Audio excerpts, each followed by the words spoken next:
Welcome back to the deep dive. Today we're looking into something really fascinating, those invisible threads, that seem to connect our past, our present, and what's coming next. That's right. And we have this really unique case study today, drawn straight from the audio sources you sent in. It's quite detailed. It really is a fantastic look into these patterns. We're going to explore this intricate relationship between actions, consequences, and, well, personal destiny across a family and even a friend.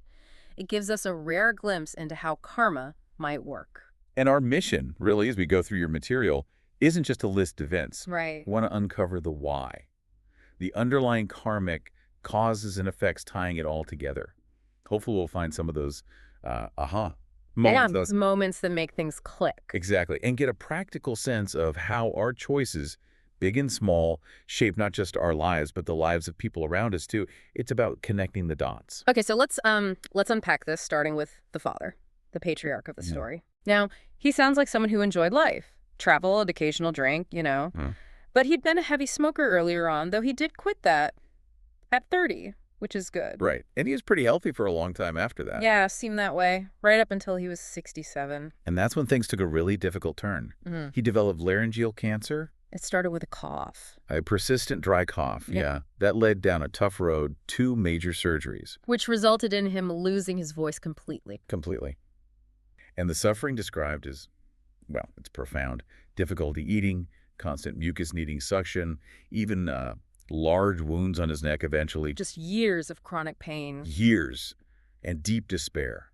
So much so he actually attempted suicide with sleeping pills. Which didn't work as intended, thankfully. No, it just caused a very long sleep. But ultimately, he passed away at 1 a.m. after a vascular rupture following a procedure. A very difficult end. Wow. That is just brutal and so specific, isn't it? The suffering focused right there on the throat, the voice. When you see something like that in the source, what karmic reasons jump out? Well, the source material is quite specific here. It points to 2 primary karmic factors really driving this particular outcome. Okay. The first is what's known as vachikama, or verbal misconduct. Ah, harsh speech. Exactly. Not just casual negativity, but really harsh, critical speech. In a past life, he was apparently known for cursing, criticizing people he didn't like, openly and behind their backs. So that energy, that negative verbal energy, manifested physically. That's the direct link suggested, yeah. Yeah. Right in the throat and vocal cords. And the second factor was Panatapada taking life. Okay. How did that play out? In that same past life, he apparently regularly slaughtered animals, ducks, chickens, pigs, common in his agricultural society then, for sale and for food. But still generating heavy karma. Very heavy.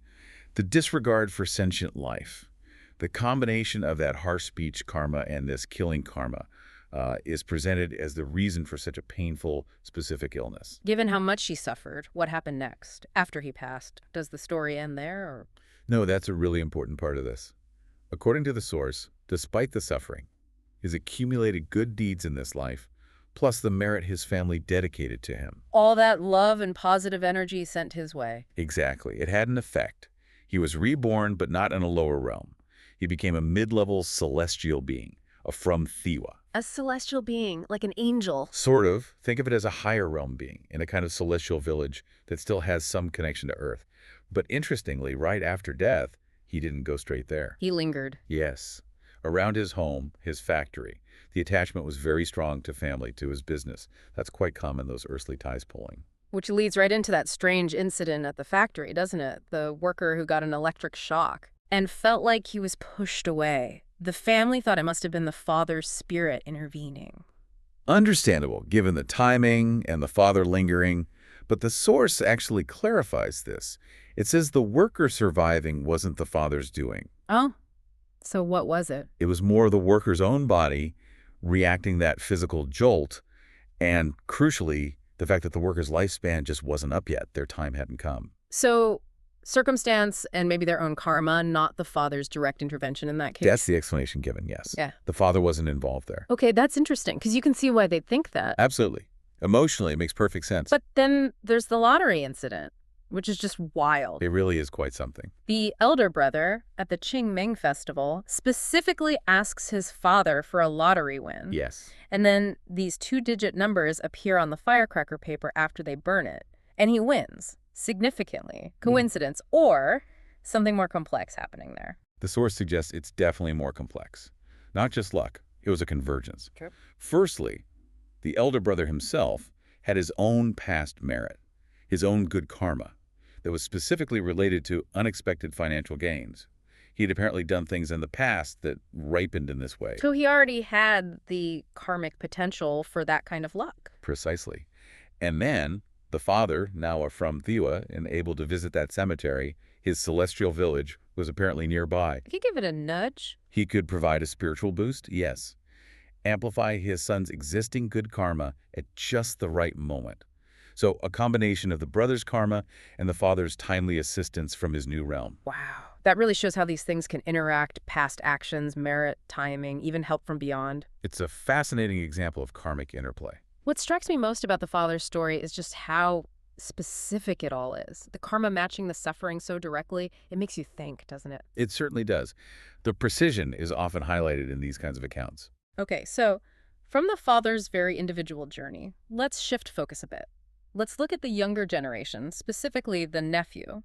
His situation presents a whole different set of challenges and questions. Yes, a very different manifestation. He was born okay, apparently healthy, but then development just didn't happen normally. Right. Couldn't sit or stand until he was 4, didn't walk until maybe 7 or 8. And eventually diagnosed as autistic. The source uses that term. Yes. And it describes some very specific traits. He's nonverbal. Resists learning basic self-care, like opening a bottle. Right. But despite all that, he's described as remarkably cheerful, laughing a lot, loves looking at the stars, though his attention span is short. And also, interestingly, noted for being very good-looking, increasingly so as he gets older. A striking combination of traits. So the big question here is why? What's the karmic explanation for this specific set of challenges and, well, gifts? This is where the source corrects some potential misconceptions the family had. Crucially, it says his condition is not because his mother took Chinese herbal medicine during pregnancy. That was a worry, but ruled out karmically. Okay, so not the mother's actions in this life. What then? It stems directly from his own past life karma, specifically the remnant karma of heavy alcohol consumption. Alcohol, leading to these developmental issues. Yes, it's described as remnant karma, like an echo or an imprint left over from severe alcoholism in a past life, where he drank to cope with heartbreak and disappointment. That past action is seen as the direct cause of these current cognitive and developmental challenges. So it's not like a punishment, but a consequence, an effect still playing out. Exactly, a ripening seed from the past. But then, interestingly, his good looks and his cheerful nature. Where do they come from? That's attributed to past good karma, specifically donating clothes to the poor, giving color, or varnana, which is believed to result in a good appearance, a nice balance in a way. And he wasn't a monk in a past life. That was speculated. No, the source confirms he was not. And regarding his future, a full recovery isn't seen as likely in this life, but there will be periods of improvement. And what can the family do? The guidance is consistent merit-making, engaging him in it, dedicating it to him, and importantly, helping him form aspirations like the caretakers speaking the aspirations for him to help lessen that karmic burden over time. Okay, now let's look at his parents, the elder brother and sister-in-law. They faced their own huge struggle, didn't they? Trying to conceive. Immense struggles, yes. Yeah. Multiple IVF attempts, the source calls them gift procedures, over several years. It was a long, difficult road for them. What does the analysis show for their karmic situation? Why the infertility? It points to a dual karmic thread for them. The infertility part is linked to a past life where they worked together as animal doctors. Okay. And part of their job in that agricultural society involved castrating animals for sale. Ah, making animals infertile. Exactly. The source draws a direct line from that action, causing infertility in animals, to their own difficulty conceiving in this life. A very direct mirroring. Wow. Okay. And the second thread? Related to their son's condition. Yes. That's linked to their own past actions involving alcohol, not just consuming it themselves, but also gifting it, encouraging others to become intoxicated. So that affected their karma related to having a child with intellectual challenges. That's the connection made, yes. Contributed to that outcome. And interestingly, that same karma apparently manifested in their own past lives as well. They struggled academically, grades were barely passing. It shows how choices affecting mental clarity can ripple through lifetimes. It really is sobering, isn't it? Thinking about how professional choices, social habits, things we might not even consider major karmic issues, can have these incredibly deep, long-lasting effects on ourselves and our children. It definitely broadens the perspective on cause and effect. The interconnectedness is profound. And it's not just individual karma, is it? The source points out shared family burdens, too, like the kidney stones. Yes, that's another fascinating layer, affecting the father, the elder brother, and another sibling. Recurring every 5 years, needing painful removal. What's the common thread there? Again, it's linked to a past life action they all participated in, though maybe at different times. They were merchants. Okay. And Right. they adulterated their goods. They cheated customers by mixing impurities, things like pebbles, sand into seeds, or whatever they were selling, just to increase the weight and volume. Pebbles and sand, manifesting as kidney stones. That's the direct karmic link presented. The physical impurities they dishonestly introduced into their trade goods are mirrored as physical impurities, stones within their own bodies in this life. That's incredibly specific, almost like poetic justice. It often seems to work that way in these accounts. The reflection can be very literal. It makes you wonder about our own aches and pains sometimes, doesn't it? It really does. Are they echoes of imbalances we created? It's a deep thought. It is. And beyond the physical, the source mentions the family dynamics too. The siblings aren't particularly close. Generally not, no. Communication is minimal, sort of only when necessary. And there's specific discord noted between the elder brother and another sibling. So what are the karmic roots of that lack of harmony? The source points to a couple of things from past lives. One was performing acts of charity, making donations, but without real respect or reverence in their hearts. Doing good deeds, but sort of grudgingly, perhaps. Okay, the attitude mattered. Very much. And, maybe more significantly, they showed strong partiality when managing people's subordinates, maybe even family members back then. Favoritism. Exactly. Favoring those they liked, pushing away or rejecting those they disliked. This created division and disunity around them. And that disunity they caused externally is now reflected internally within their own sibling relationships. That's the idea. A karmic mirror, like you said before. How they treated others then impacts their closest bonds now. So what's the solution? How can you, the listener, help here? The source mentioned being the glue. Yes, Karnjai. You have a potentially crucial role. The advice is, with a pure heart, to try and foster forgiveness. Help everyone see that we all make mistakes, we all have defilements. Encourage kinder communication. Yes, open and kind dialogue. And actively practice piyawaja yourself, kindly speech, smiling, small actions, but powerful ones. These are things anyone can do, and they can genuinely start to shift the energy and mend those bonds. It's empowering, really. It shows that even if past karma created distance, present actions, kindness, understanding can actively build bridges. You're not just stuck with the old patterns. Absolutely. There's always potential for positive change through conscious effort. Okay, let's move to the final story in your material, listener. The story of your friend. A very poignant one. Described as lively, Muslim, but living much like their Buddhist friends, drinking, smoking. And keeping their religious identity a secret from many. Yes, and then, tragically, colon cancer. Yes, which recurred, spread throughout their body, immense suffering, and apparently a real reluctance to die, especially being so young, only 37. It's just heartbreaking. What does the source say about the karma behind such a severe illness hitting so young? Again, it points to specific past actions. One was involvement in killing animals for food in a past life. Okay. But critically, also killing a rival out of intense anger. That violence, fueled by intense negative emotion like hatred or anger, is seen as creating incredibly heavy negative karma that ripens into severe painful illness. Anger as a driving force for negative karma. A very powerful one, yes. And what about after death? And the secrecy aspect? Why was that important? Well, after passing, the source says your friend is still lingering near their family. Still attached. Very much so. Intense emotional attachment, finding it hard to accept passing so suddenly, so young. It's that human struggle again, holding on. Makes sense. And the secrecy about being Muslim. That was apparently just about fitting in, wanting to avoid feeling different or strange among friends. The source calls them a nominal Muslim, but with an open heart. An open heart, is that significant? Very significant. Ah. Because that openness means they can receive merit dedicated to them, despite the different religious background. So you, listener, making merit and dedicating it can actually help your friend, even now. Absolutely. According to this source, yes. That dedicated merit can significantly improve their condition, help them move on.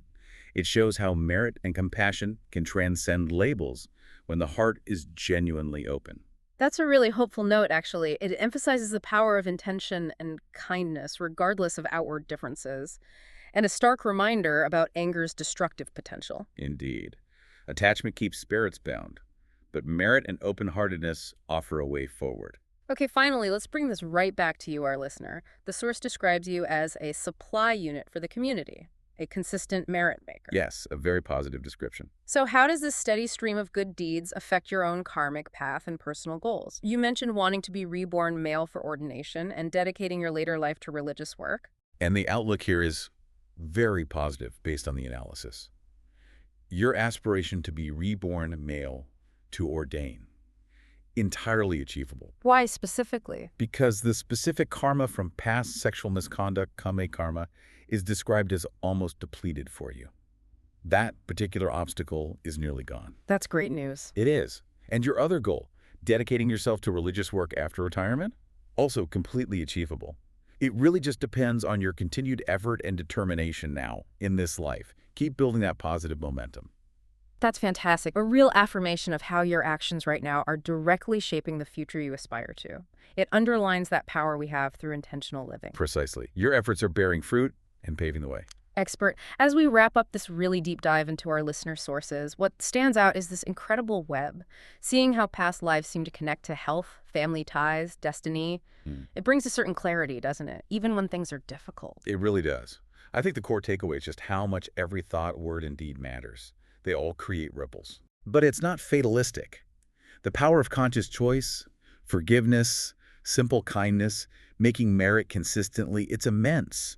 It really emphasizes that we are the architects of our lives, in a way. We're not just passive recipients. Not at all. Even when karma seems tough, there's always a path to improve things, to shift the energy through our present actions, through compassion. So maybe a final thought for everyone listening. Well, maybe something to ponder is this. Knowing about these potential connections, these ripples, how might that encourage us to be just a bit more consciously compassionate in our everyday interactions? You know, with family, friends, even strangers. Realizing the effect it could have, maybe even generations down the line. Exactly. What impact could that extra bit of kindness or understanding really have? Something worth thinking about. A powerful thought to leave us with. Thank you for joining us on this incredibly insightful deep dive, drawing from your fascinating material. Until next time.